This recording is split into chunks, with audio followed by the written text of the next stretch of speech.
자, 오늘은 이 시편 6편 1절부터 10절까지의 말씀으로 여호와께서 나의 울음소리를 들어주셨다.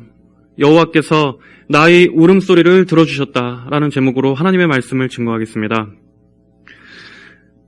성도에게는 반드시 이 두 가지가 항상 함께 있습니다. 하나는 탄식이고 하나는 소망입니다. 성도는 죄된 세상을 바라보면서 탄식하고 자기 자신의 죄로 인해 탄식합니다. 그러나 성도는 하나님께만 소망이 있다는 것을 알기에 절망하지 않고 하나님을 바라보며 힘을 얻습니다. 이 목적을 위해서 하나님께서는 성도를 다루실 때 먼저 우리의 마음을 연단하십니다. 마음은 사람의 중심이자 영혼의 처소로 알려져 있습니다. 이 마음이 하나님 안에서 다듬어져 가도록 하나님께서는 우리의 마음을 집중 공략하십니다. 때로는 그 마음을 탄식으로, 또 때로는 그 마음을 슬픔과 고통으로 이끌어 가실 때가 있습니다. 그 시간들을 겪게 하셔서 우리의 마음이 하나님 앞에 겸손해지게 만드시고 슬픔과 질고를 아시는 분인 예수님의 흔적을 지니게 만드시는 것입니다. 우리의 마음은 이러한 과정이 없이는 하나님께 굴복하지 못합니다. 고집스러운 우리의 마음을 하나님 앞으로 끌어다 앉히기 위해서 하나님께서는 섭리적으로 이러한 시간들을 지나게 하십니다. 그러나 짙은 밤이 지난 후에는 밝은 아침이 찾아오듯이 그 영혼의 어두운 밤을 통과한 후에는 소망의 빛이 찾아옵니다. 깊은 밤을 겪어봤기 때문에 그 소망은 더욱 소중할 것입니다. 그리고 주께서 주시는 소망만이 나를 살리는 유일한 것임을 절실히 깨달았기 때문에 성도는 이제 이후부터는 항상 하나님의 얼굴을 갈구하게 됩니다.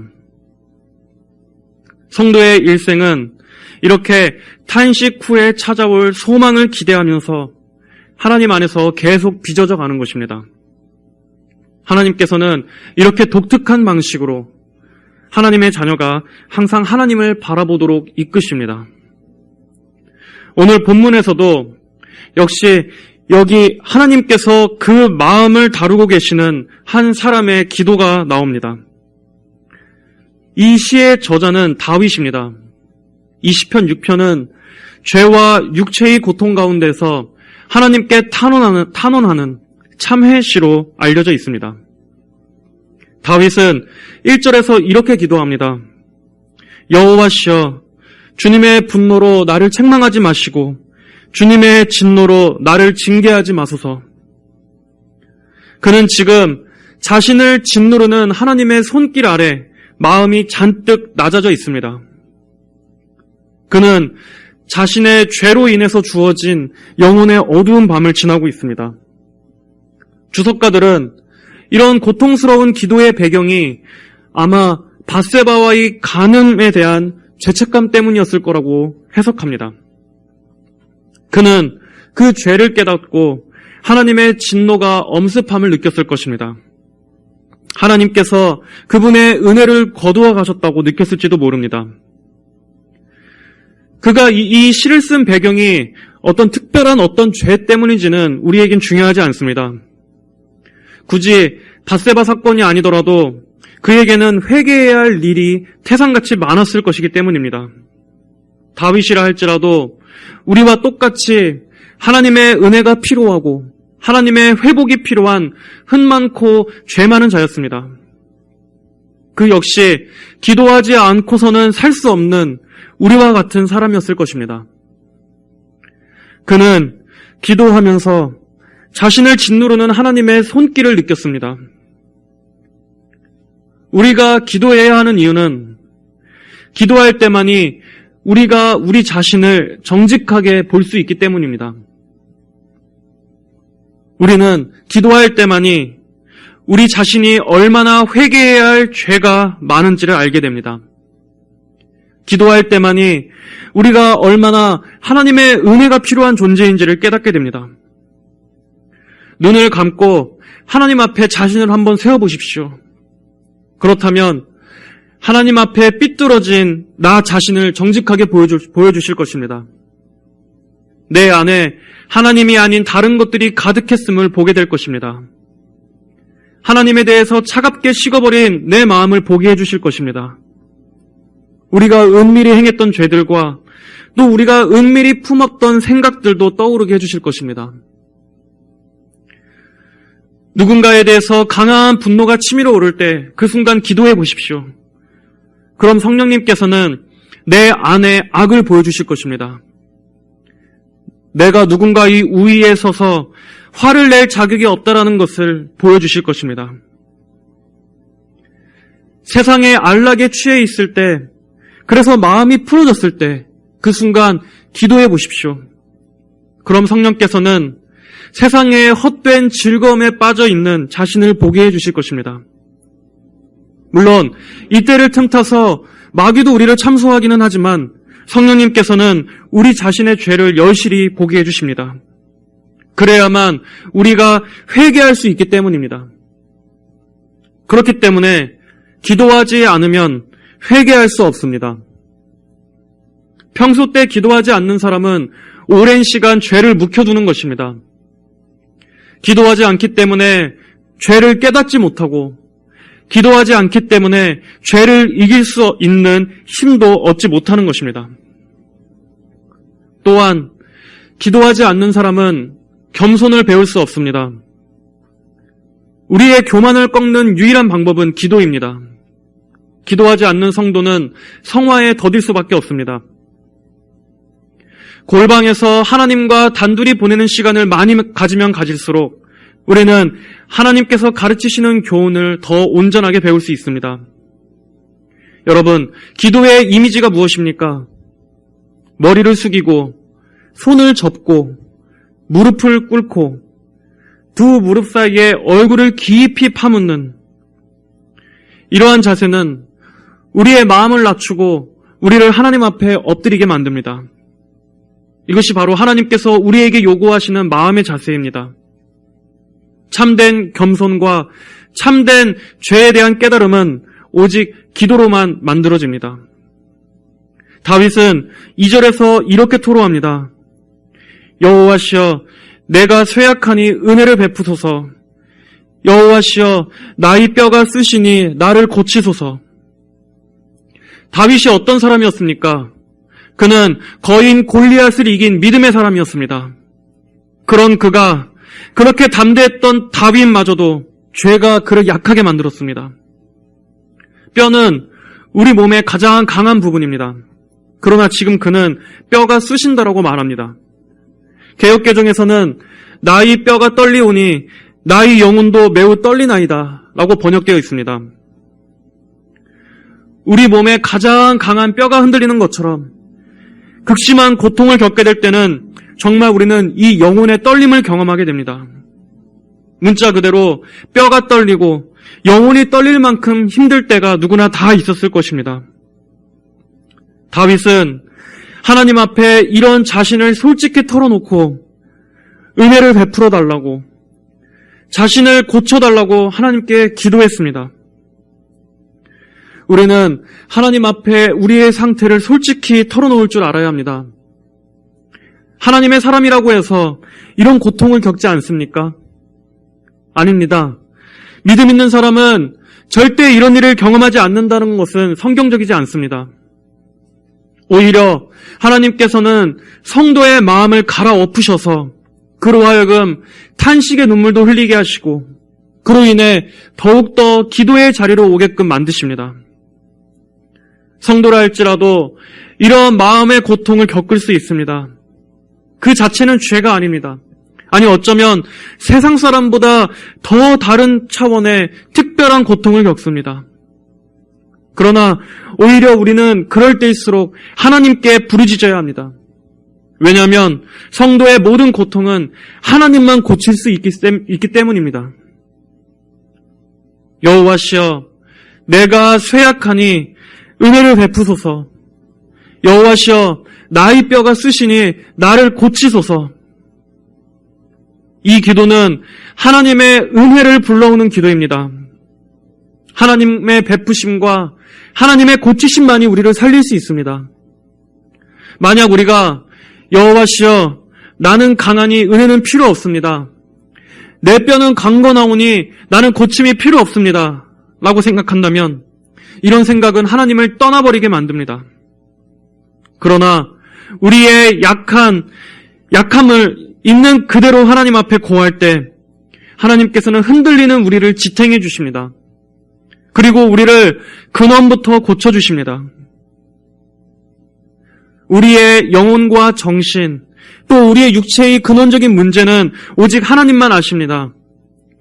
우리를 지으신 분만이 우리를 제대로 고치실 수 있습니다.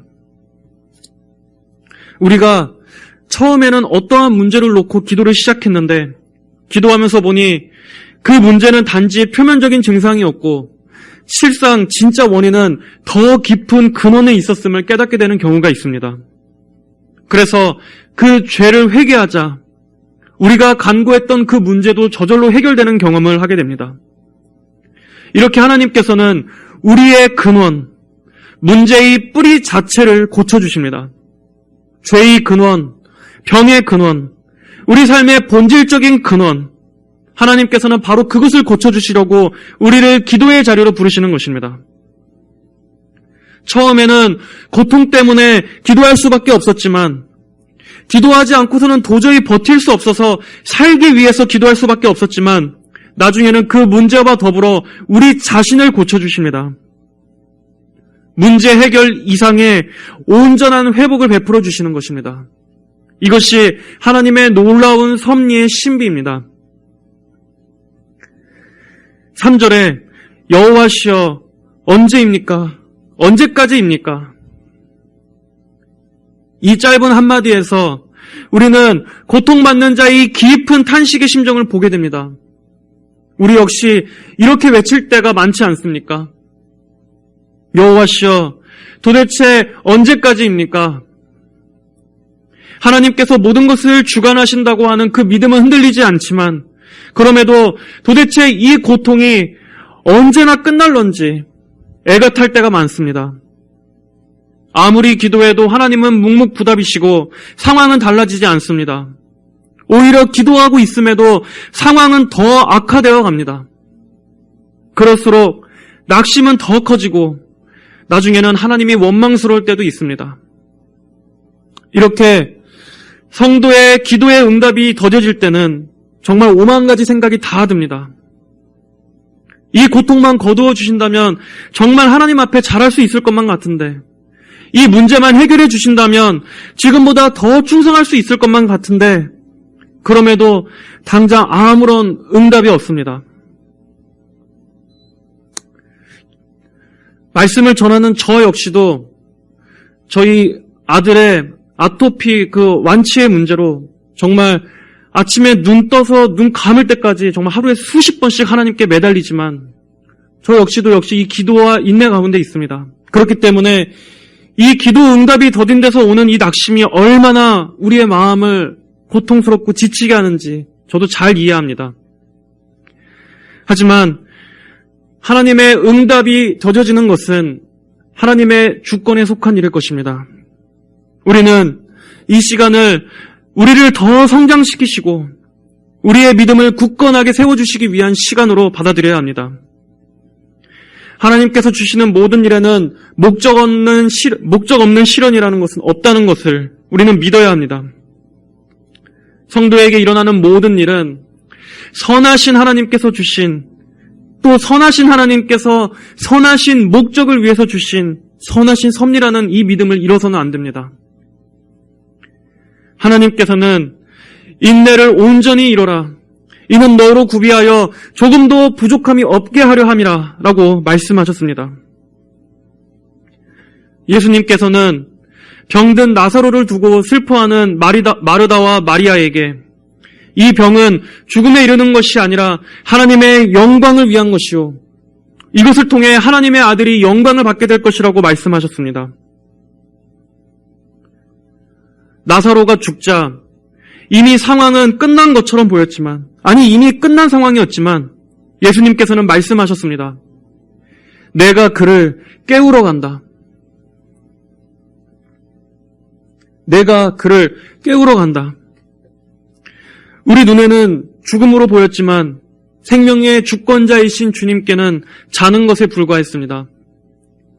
창조주 하나님께는 해결 불가능한 문제가 단 하나도 없습니다.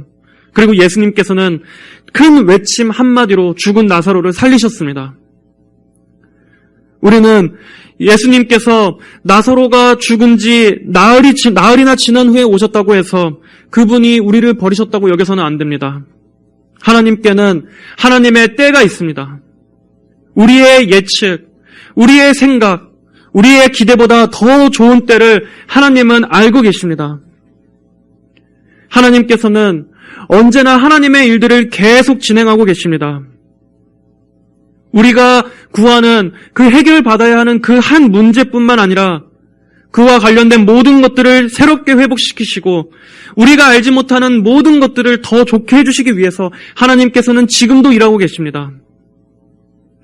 우리의 생각으로는 하나님께서 우리가 기도할 때 이렇게 해주시고 또 그 다음에는 이렇게 해주시고 이렇게 우리가 계획을 세우면 하나님께서도 착착 도와주실 거라고 생각합니다.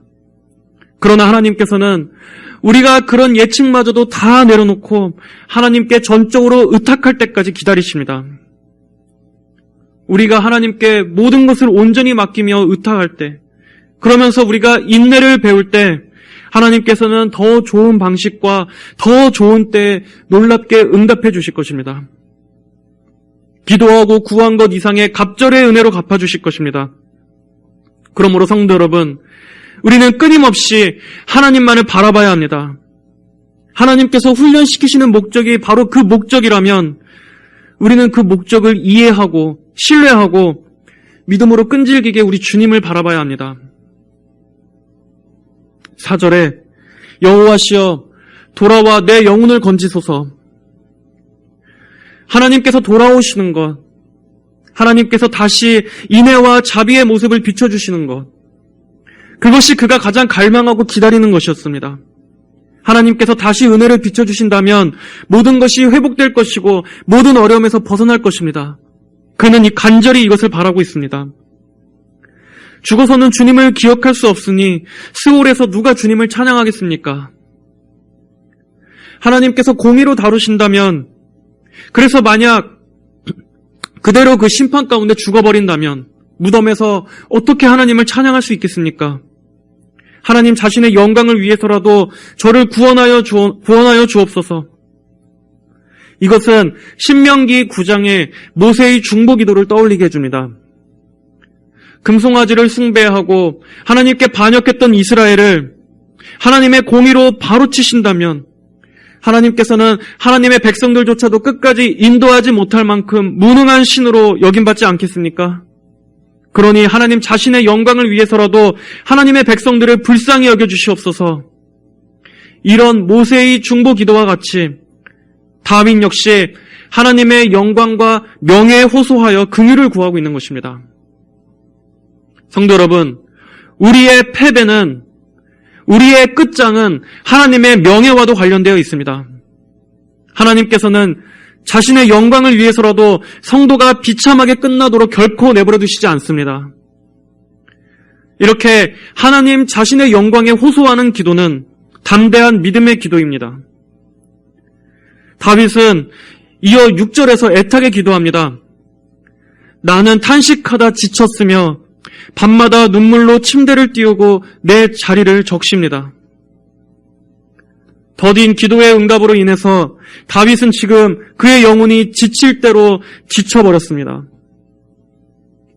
평안한 쉼의 시간이 되어야 할 이 밤이 그에게는 눈물로 뒤척이는 시간일 뿐이었습니다. 캄캄하고 어두운 밤 시간에 주님의 진노와 책망을 염려하며 탄식하는 다윗의 모습이 그려집니다. 지금 다윗이 눈물로 적시고 있는 그 침대는 밧세바와 간음을 저질렀던 그 침대였을지도 모릅니다. 한때 죄를 저질렀던 그 자리에서 그는 지금 눈물로 은혜를 구하고 있습니다.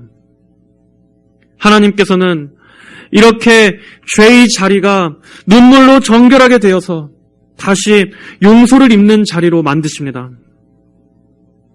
비록 그 죄를 돌아보고 죄로 인해 애통하고 또 징계의 시간은 겪겠지만 그 후에는 그 눈물과 함께 그의 마음도 그의 영혼도 새롭게 정결하게 될 것입니다.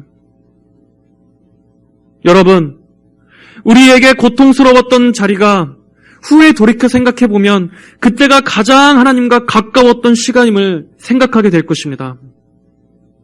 여러분은 모든 것이 잘 되어가고 모든 것이 평안할 때 하나님 앞에 더 자주 찾아왔습니까? 아니면 어려움으로 인해서 잔뜩 애통할 때 더 많이 하나님을 찾게 되었습니까? 정말 우리가 힘들 때는 누가 시키지 않아도 우리의 마음이 늘 기도의 마음으로 절절합니다.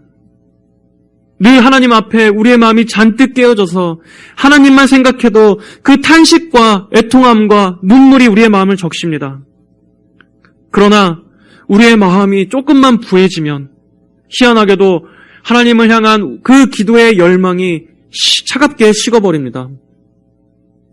그러니 성도 여러분, 지금 우리가 기도할 수밖에 없는 상황에 놓여 있다면 오히려 감사하십시오. 하나님께서 여러분 곁에 가까이 오신 것입니다. 그리고 우리는 이 다윗이 완전히 힘이 빠지고 기진맥진해졌을 때, 지칠 대로 지쳤을 때 하나님께서 그의 기도에 응답하심을 보게 됩니다. 우리 8절의 말씀을 다 같이 한번 읽어보겠습니다. 8절입니다. 시작. 너희 모든 행악자들아 내게서 떠나라. 여호와께서 나의 울음소리를 들어주셨다. 8절에서는 갑자기 급전환이 일어납니다. 7절에서 그는 내 눈은 슬픔 때문에 흐려졌고 내 모든 대적 때문에 어두워졌습니다 라고 탄식했습니다. 그러나 그가 어두워졌다라고 자포자기했던 그때 하나님의 응답이 그 어둠을 물리치고 빛처럼 임했습니다.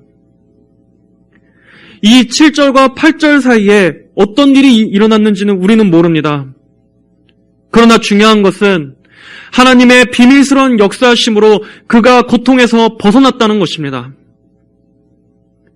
그는 그저 탄식하며 하나님을 붙잡을 뿐이었지만 하나님께서는 그가 알지 못하는 비밀한 능력으로 그를 신속히 갑자기 건져내셨습니다. 이렇게 우리는 기도할 때 알 수 없는 놀라운 은혜로 다시 일어설 수 있습니다. 우리의 모든 것이 흑암같이 어두워져서 이제 우리의 생각으로는 이젠 다 끝났다라고 절망할 때 바로 그때 놀랍게도 하나님 편에서는 말씀하십니다. 이제 그의 고통을 끝낼 때가 되었다. 하나님께서는 항상 말씀하십니다. 환난 날에 나를 불러라. 내가 너를 건질 것이니 네가 나를 영화롭게 할 것이다. 지금 고통 가운데 기도하며 인내하며 눈물로 씨를 뿌리고 있는 성도분들은 힘을 얻으십시오. 아무리 기나긴 시간이라 할지라도 하나님께서 응답하실 때는 한순간에 벗어나게 해주십니다. 하나님께서는 탄식 끝에 소망을 주십니다. 죽을 것 같은 자리에서도 일으켜 살게 해주십니다. 다윗의 이러한 밤을 지새운 고통은 한순간에 해결되었습니다. 기도의 때가 다 찾아 하나님의 신속한 응답이 빛처럼 임했습니다. 다윗은 담대하게 외쳤습니다. 너희 모든 행악자들아 내게서 떠나라. 여호와께서 나의 울음소리를 들으셨다. 나를 낙심케 하는 모든 마귀의 시험은 내게서 떠나라. 여호와께서 나의 울음소리를 들어주셨다. 내 안에 불신앙과 나를 넘어뜨리는 큰 낙심이여 내게서 떠나라. 여호와께서 나의 울음소리를 들어주셨다. 이 고백은 모든 시험을 이길 수 있는 말입니다. 근심의 먹구름을 걷어치우게 해주는 확신입니다. 하나님께서 우리의 울음소리를 들어주신다면 그걸로 끝난 것입니다. 사람은 들어주지 않습니다. 그러나 하나님께서는 성도의 울음소리를 들으십니다. 한나가 자식을 못 낳아서 하나님 앞에 기도도 못하고 신음만 끙끙하고 있을 때 그녀를 지켜보던 엘리 제사장은 그녀에게 어떻게 말했습니까? 당신은 어느 때까지 취해 있겠소? 포도주를 끊으시오. 이 한나의 마음을 누가 알아줬겠습니까? 아닙니다. 네, 주여. 저는 마음이 괴로운 여자입니다. 전 포도주를 마신 것이 아니라 제 마음을 여호와 앞에 쏟아놓은 것뿐입니다. 그리고 이후에 하나님께서는 그녀가 쏟은 그 마음에 어떻게 응답하셨습니까? 한나가 임신하고 때가 되어 아들을 낳아 이름을 사무엘이라 불렀으니 이는 내가 여호와께 그를 구했다라고 말했기 때문이다. 이스라엘의 위대한 선지자의 출생은 이렇게 한 가련한 여자의 애통한 눈물에서 나온 것이었습니다. 찰스 스펄전 목사님은 눈물은 액체로 만들어진 기도다라고 말했습니다. 눈물은 액체로 만들어진 기도입니다. 마음 없는 100마디의 기도보다 하나님 앞에 진실된 한 방울의 눈물이 하나님 앞에 더 많은 것을 올려다 드립니다. 그런 기도는 하나님의 마음을 움직입니다. 하나님께서는 이렇게 성도 각자에게 기도 훈련을 시키기 전에 먼저 그가 기도의 마음이 준비되도록 하십니다. 그러나 그 시간이 지나면 우리는 우리의 기도를 들으시는 하나님을 경험하게 될 것입니다. 그로 인해서 더 큰 믿음의 확신을 주시고 기도 응답에 대한 확신을 주시고 인격적이고 체험적인 신앙을 소유하는 복을 주십니다. 9절에서 다윗은 이렇게 고백합니다. 여호와께서 나의 탄원을 들어주셨으며 여호와께서는 나의 기도를 받으신다. 이렇게 하나님께서는 선하게 응답해 주신 경험들을 통해서 앞으로도 하나님께서는 우리의 기도에 선하게 응답해 주실 것이라는 확신을 주십니다. 성도는 모두 이러한 경험들을 통해서 그의 확신이 자라나게 됩니다. 사도 바울 역시 이렇게 고백했습니다. 고린도후서 1장 9절부터 10절에 우리가 속으로 사형 선고를 받았다고 느꼈으니 이는 우리가 자신을 의지하지 않고 오직 죽은 자를 살리시는 하나님만 의지하게 하려는 것이었다. 하나님께서는 그와 같은 큰 죽음의 위험에서 우리를 건지셨고 또 건지실 것이다. 또한 이후에도 건져주시기를 우리는 소망한다. 우리를 건지셨고 건지실 것이다. 그리고 이후에도 건져주시기를 우리는 소망한다. 다윗의 기도는 고통에서 시작했지만 마지막은 담대한 승리로 그의 기도가 변화되었습니다. 이렇게 하나님께서는 우리의 작은 고통을 통하셔서도 그분의 큰 일을 행하시는 분이십니다. 하나님께는 우리를 건지실 무한한 방법이 있습니다. 기도하는 자에게 예비하신 소망이 반드시 있습니다. 쇠약하여 떨리고 흔들려하는 영혼이 다시 담대하게 일어서게 만드시는 섭리가 하나님께 있습니다. 지금 고통 가운데 있는 성도 여러분, 탄식 중에 있다면 소망을 가지십시오. 하나님께서 예비하신 응답이 곧 오고 있습니다. 곧 고통이 끝나는 때가 올 것입니다. 눈물로 시작한 여러분의 기도를 충만한 승리로 변화시켜 주실 것입니다. 자는 자여 깨어서 죽은 자들로부터 일어나라. 주께서 너를 비추실 것이다.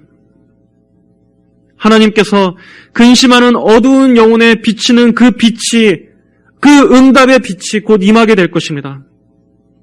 교회를 위해서, 가족을 위해서, 또 질병 때문에 기도하시는 성도분들, 우리를 괴롭게 하는 여러 문제로 인해서 기도하는 여러분들, 믿음을 잃지 말고 오늘도 기도합시다.